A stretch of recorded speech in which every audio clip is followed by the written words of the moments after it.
बच्चों, आज हम बात करेंगे भक्ति काल की प्रवृत्तियों के बारे में। पिछली कक्षा में हमने बताया था कि भक्ति काल के समय की परिस्थितियां हमारे जो देश में थी, राजनीतिक परिस्थितियां, सामाजिक परिस्थितियां, धार्मिक परिस्थितियां और साहित्यिक परिस्थितियां वो किस तरह की थी। और अब हम ये बताएंगे कि भक्ति काल के जो साहित्य थे, जो रचनाएं थी, उसमें कौन कौन सी मुख्य विशेषताएं नजर आती थी, उसी को हम कहेंगे प्रवृत्तियां।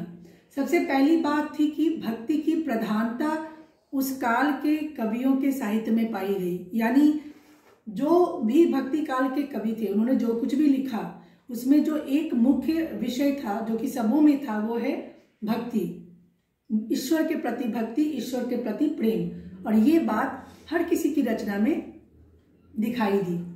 दूसरी बात थी अहंकार का त्याग। यानी अगर आप ईश्वर की भक्ति करते हैं तो निसंदेह आपको अपने अंदर के अहंकार को छोड़ना होगा और आपको ये कहना होगा कि आप ईश्वर के सामने तुच्छ हैं, छोटे हैं, कमजोर हैं। तभी आप ईश्वर की प्राप्ति की इच्छा कर सकते हैं। तो सभी कवियों ने अहंकार का त्याग किया।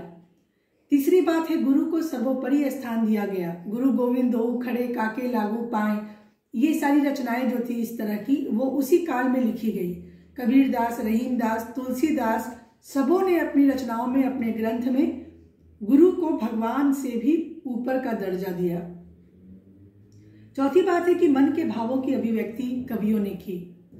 भक्ति काल में कोई दबाव नहीं था कवियों के ऊपर, कोई डर या कोई आशंका नहीं थी। हालांकि परिस्थितियां बहुत अनुकूल नहीं थी, फिर भी उन्होंने बिल्कुल ही निर्भीक होकर मन के अंदर जो भी भाव आए उनको उन्होंने अपने कागज पर लिखा, अपने ग्रंथों में स्थान दिया। भगवान के नाम को भी उन्होंने जपा। और एक कहते हैं राम नाम का जाप है, मतलब नाम का महत्व, मतलब भगवान के नाम के जाप को इन लोगों ने बहुत ही जरूरी, आवश्यक माना। और इनका कहना था कि मोक्ष पाना है तो भगवान के नाम का जाप करना होगा। तो भगवान के नाम के जाप की जो प्रवृत्ति थी, जो परंपरा थी, वो इस काल में ज्यादा समृद्ध हुई।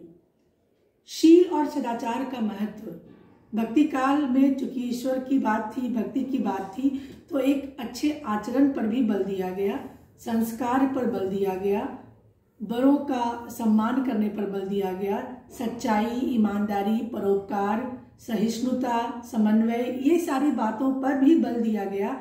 रामायण आप देखिए, रामचरितमानस आप देखिए, इनकी रचनाओं को जब आप पढ़ेंगे तो आपको नजर आएगा कि इसमें यही सारी बातें हुई हैं कि अच्छा आचरण क्या है, आदर्श राजा क्या है, अच्छा पिता कैसा होना चाहिए, अच्छा पुत्र कैसा होना चाहिए, अच्छा सेवक कैसा होना चाहिए। हनुमान, राम, लक्ष्मण, सीता, कौशल्या, दशरथ इत्यादि के माध्यम से कवि ने यही बताने की कोशिश की है कि शील और सदाचार का क्या महत्व है और ये कैसे होना चाहिए। उसके बाद है स्वांतः सुखाय रचना। स्वांतः सुखाय रचना का मतलब है ऐसी रचनाएं जो आप खुद को सुख देने के लिए, खुद को खुशी देने के लिए लिखते हैं। अब भक्ति काल के जो कवि थे वो राजाओं के दरबार में तो रहते नहीं थे, तो उनके ऊपर राजाओं का कोई दबाव नहीं था कि राजाओं का गुणगान करना है, उनकी वीरता का बखान करना है, उनकी जय जयकार करना है, उनका जय घोष करना है। ऐसी कोई बाध्यता उनके सर पे नहीं थी। इसलिए उन्होंने जो कुछ भी लिखा अपने आप को खुश करने के लिए, अपने आप को सुख देने के लिए, अपने आप को शांति देने के लिए लिखा। और उन्होंने इसलिए भक्ति से परिपूर्ण रचनाएं की। समन्वय का संदेश। समन्वय का संदेश मतलब कि लोग आपस में मिलकर रहे, ऊंच नीच में कोई भेदभाव नहीं रहे, अमीर गरीब में भेदभाव नहीं रहे। भगवान राम ने शबरी के जूठे बेर खाए, इस तरह के जो प्रसंग हैं। भगवान राम ने जब पार किया तो भील जो था, जो नाविक था, उसका भी उन्होंने गुणगान किया। तो ये सारी जो छोटी छोटी रचनाएं हैं, छोटे छोटे जो घटनाक्रम हैं, वो ये बताते हैं कि समाज में समन्वय होना चाहिए, समाज में मिलजुल कर रहना चाहिए। तो समन्वय की भावना का भी और समन्वय की बात का भी संदेश इन लोगों ने उस काल में दिया। तो ये मुख्य बिंदु हैं जो भक्ति काल की रचनाओं में नजर आते हैं और भक्ति काल की रचनाओं की प्रवृत्तियां हैं।